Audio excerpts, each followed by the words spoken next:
असणारे कार्यक्रमाचे अध्यक्ष चंद्रकांतदादा पाटील, आपले पालकमंत्री हसन मुश्रीफ साहेब, ज्यांनी पुढाकार घेऊन हा भीमा कृषी भव्य प्रदर्शन आयोजित केलेले पशु आणि कृषीचं, ते आपल्या सगळ्यांचे सहकारी धनंजय महाडिक, विधिमंडळातील माझे सहकारी राजेश पाटील, माजी आमदार के.पी. पाटील, अमल महाडिक, बाबासाहेब पाटील, आदिल फरास, अरुंधती महाडिक, विश्वराज महाडिक, राहुल चिकोडे, रूपाराणी निकम, पृथ्वीराज महाडिक, कृष्णराज महाडिक, आशिष ढवळे, नाना कदम, विशेषतः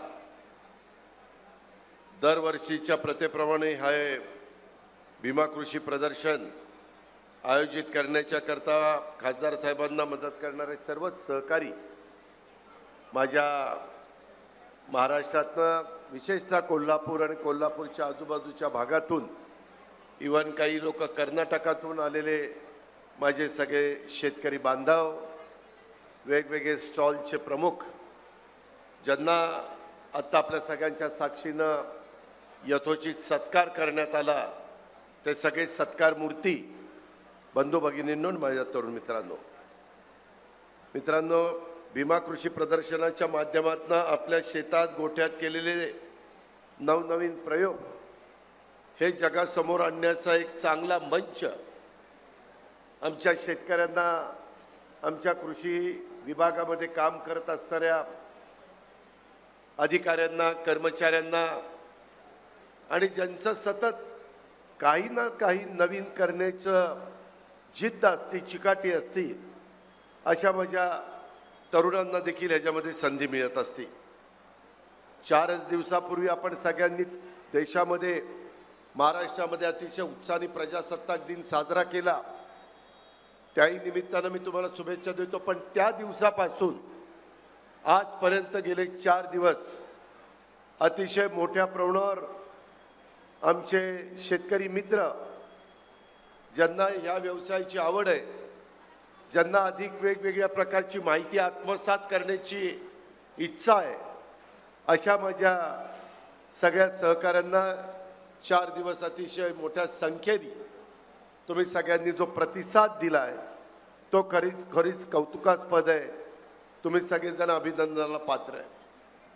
आम्ही एकनाथराव शिंदे आणि देवेंद्र फडणवीस, आम्ही सगळेजण या राज्याचा कारभार महायुतीच्या सरकारच्या मार्फत करतोय आणि त्याच्यातून अडचणी येत असतात, परंतु त्याच्यातून मार्ग काढायचा असतो. त्याच्यामधून कुठेतरी वेगळ्या प्रकारची भावना मनामध्ये न आता त्या गोष्टीला सामोरं जायचं असतं. यंदाचं वर्ष तसं बघितलं तर आपल्या शेतकऱ्यांना अडचणीचं गेलंय. पाऊस काळ कमी अधिक प्रमाणामध्ये पडलाय, काही ठिकाणी जास्त पडलाय, काही ठिकाणी कमी पडलाय.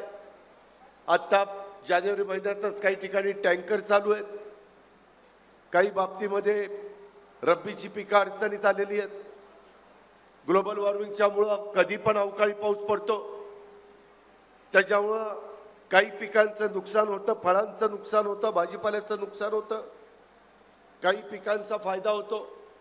परंतु या सगळ्या अशा चक्रव्यूहामध्ये माझा शेतकरी अडचणीमध्ये असताना त्या शेतकऱ्याला वेळोवेळी मदत झाली पाहिजे, ही आमच्या महायुती सरकारची भूमिका आहे. म्हणूनच दुधाचा व्यवसाय अडचणीत आला.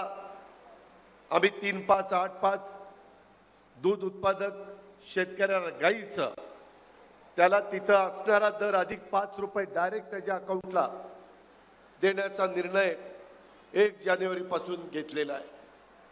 ज्या वेळेस जो शेतकरी मध्ये संत्रा उत्पादक अडचणीत आला, बांगलादेशमध्ये निर्यात करायला प्रश्न निर्माण झाला, तिथं राज्य सरकारने मदत केली. मध्ये धानाचं उत्पादन झालं, त्या शेतकऱ्याला मी बोनस देण्याचं काम केलं. आताही देखील द्राक्ष उत्पादक शेतकरी काही ना काही मागण्या करतायत, त्याबद्दल येणाऱ्या कॅबिनेटमध्ये आम्ही चर्चा करणार आहोत.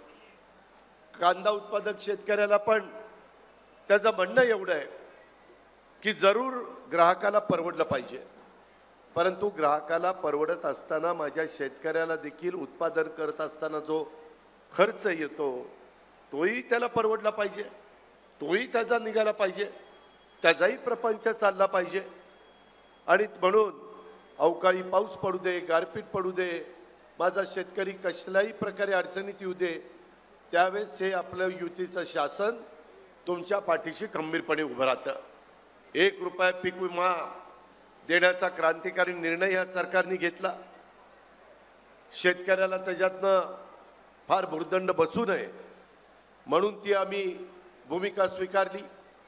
0% व्याजाने 3 लाखापर्यंत पीक कर्ज हा देण्याचा निर्णय सरकारने घेतला. का तर माझ्या शेतकऱ्याला सावकाराच्या दारामध्ये जायला लागू नये. त्याची पिळवणूक होती, अडवणूक होती. कधी कधी पाठीमागच्या अशा काही केसेस आहेत की त्या व्याजावरी त्या बिचाऱ्याला त्याची जमीन सावकाराला तरी विकावी लागली, गहाण ठेवावी लागली किंवा इतरांना विकावी लागली.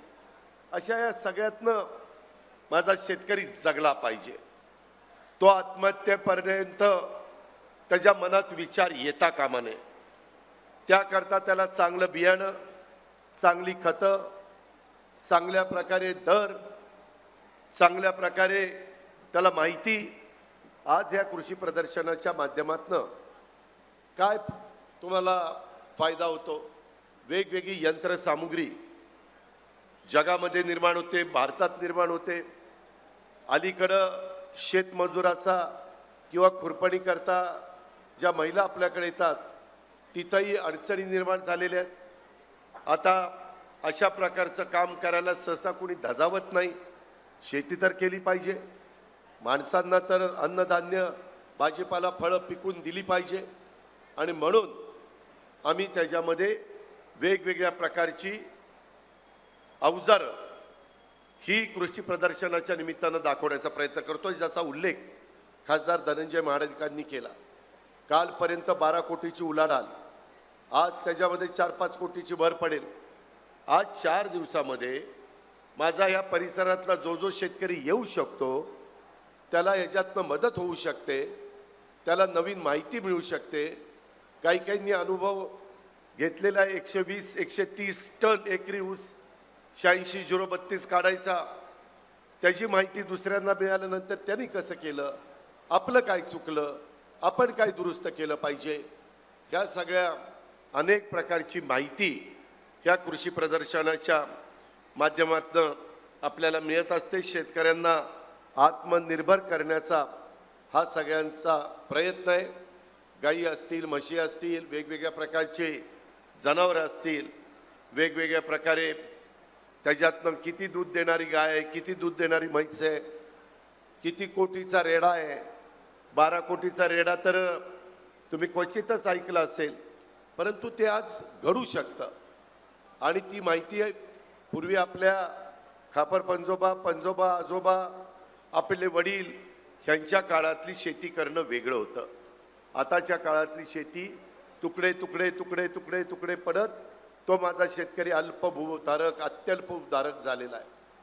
आज आमच्या ऊसाची शेती माझ्या कोल्हापूरच्या परिसरामध्ये जास्त होते, त्याला मजूर मिळत नाही.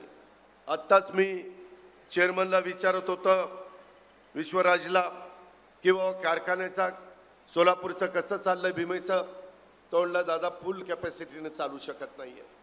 कारण तोडणी वाहतुकीला जो मजूर मिळाला पाहिजे होता तो यंदा मिळालेला नाही आहे. काही त्यांच्याही समस्या आहेत. आम्हाला हळूहळू टप्प्याटप्प्याने हार्वेस्टरवर गेल्याशिवाय गत्यंतर नाही. शेवटी आपल्याला त्या अवजारांचा वापर करावाच लागेल. ती देखील बांधव म्हणतात किती दिवस आम्ही तुमचा ऊस तोडायला यायचं, आमचं काय तेवढंच काम आहे. आमच्या मुलाबाळांना, आमच्या पुढच्या पिढीला वाटत नाही की आम्ही पण चांगलं काही व्यवसाय करावा. आणि म्हणून राज्य सरकार फार गंभीरतेनं हे जे काही हार्वेस्टर आहेत त्या हार्वेस्टरला सबसिडी देण्याच्या बद्दल आमच्या सगळ्यांच्या समोर प्रस्ताव आहे. मी आपल्याला ह्या भीमा कृषी प्रदर्शनाच्या निमित्तानं ग्वाही देतो की काही करून एकनाथराव शिंदे, देवेंद्रजी आणि आम्ही सगळेजण ज्या सरकारमध्ये चंद्रकांत दादा, हसन मुश्रीफ आहोत, त्याच्यातून हार्वेस्टरला सबसिडी देण्याचा निर्णय लवकरच आम्ही घेणार आहोत. कारण विलासराव देशमुखांच्या नावाने जो मांजरा कारखाना लातूरला आहे, परवा मला धीरज भेटायला आलं होतं, त्यांची काही कामं होती आमदारांची. ते म्हणले दादा 100% माझा कारखाना हार्वेस्टरवर चाललेला आहे. एकही मजूर तिथं ऊस तोडायचं काम करत नाही, सगळं मशीनने, आणि कारखाना उत्तम चाललाय. मराठवाड्यातला एक चांगला कारखाना म्हणून त्याची ओळख आहे. तशा पद्धतीनं आपल्याला करावं लागेल. बदल अनुभवातनं येणारी आव्हानं, येणाऱ्या समस्या ह्याच्यातून करावी लागणार आहे. आणि म्हणून मी मागे पण या कार्यक्रमाला आलो होतो, आज पण मी काही कार्यक्रमाच्या निमित्तानं आपल्या कोल्हापूरमध्ये मला धनंजयनी सांगितलं की दादा येत आहे तर कृषी प्रदर्शनाला भेट द्या, काही पारितोषिकं द्यायची, बक्षिसं द्यायची. आम्ही 50 लोकांना देतो, 45 लोकांना कालच दिलेले आहेत.